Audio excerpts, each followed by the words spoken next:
নাবালিগ অবস্থায় যার বাচ্চা মারা যায়, ওই বাচ্চাগুলিকে আল্লাহ পাক রব্বুল আলামিন কিয়ামতের ময়দানে বাপ মার জন্য বহুত বড় সুপারিশকারী বানায়।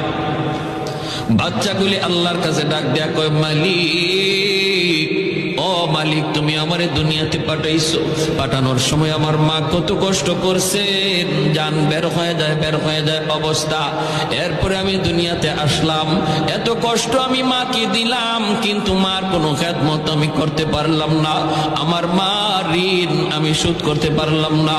আল্লাহ, আজ যদি তুমি আমাকে জান্নাতে দিতে চাও, আমার মা বাবা সারা জান্নাতে যাইবো না, হয় আমারে বাপ মার সাথে জাহান্নামে দিয়ে দাও, হয় আমাকে আমার বাপ মার সাথে জাহান্নামে দিয়ে দাও।